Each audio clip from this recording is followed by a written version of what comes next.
Easter Monday 1916. While the British Empire was locked in the slaughter of the First World War, around 1600 Irish rebels marched into the centre of Dublin, seized its key buildings, and declared an independent Irish Republic. 6 days later, it lay in ruins and the rebellion had failed.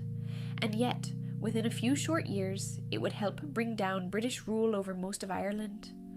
This is the Easter Rising.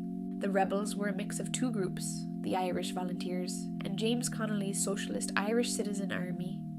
On Easter Monday, they occupied strong points across Dublin, with their headquarters in the Grand General Post Office on Sackville Street. There, outside the GPO, the schoolteacher and poet Patrick Pearse stepped forward and read aloud the Proclamation of the Irish Republic, declaring Ireland a sovereign, independent nation in the name of 7 signatories. It was a stunning, audacious gesture. It was also, in pure military terms, doomed, because the British response was overwhelming. They poured troops into Dublin, brought up artillery, even a gunboat on the River Liffey, and began to shell the city centre into rubble. The fighting was fierce.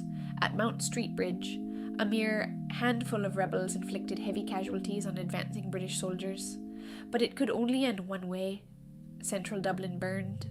Around 485 people were killed, many of them civilians, caught in the crossfire of a battle fought through their own streets. After 6 days, with their headquarters ablaze and the city devastated, Pearse ordered a surrender to prevent further loss of life. The rebels were rounded up and marched away, and here's the part people forget. Many ordinary Dubliners were furious with them.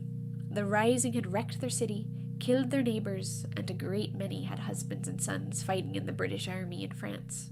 Some of the rebels were jeered and spat at as they were led off to prison. At that moment, the rising looked like a total humiliating failure, and then the British made a catastrophic mistake. Over 10 days in May, in Kilmainham jail, they executed 16 of the rebellion's leaders by firing squad, one after another, Patrick Pearse, Thomas Clark, and James Connolly, who had been so badly wounded that he could not stand and so was tied to a chair and shot sitting down. The slow drip of executions day after day horrified the Irish public. The sympathy that had been with the British swung hard toward the dead men. The rebels stopped looking like troublemakers and started looking like martyrs. That shift changed Irish history. The poet W.B. Yeats captured the moment in a single famous line: "A terrible beauty is born." Public opinion turned decisively toward independence. In the 1918 election, the Republican Party Sinn Fein won a landslide, set up its own Irish Parliament, and refused to recognise British rule. And within months, the War of Independence had begun. One of the few senior commanders to escape execution, Eamon de Valera, would go on to dominate Irish politics for the next half-century. The Easter Rising lost almost every battle it fought, and was over in under a week. But by turning its leaders into martyrs, the British turned a failed rebellion into the spark that ended their rule over most of Ireland. A military disaster and a political earthquake, a terrible beauty indeed.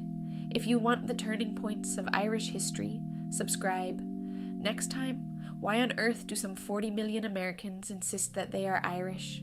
Mind yourself.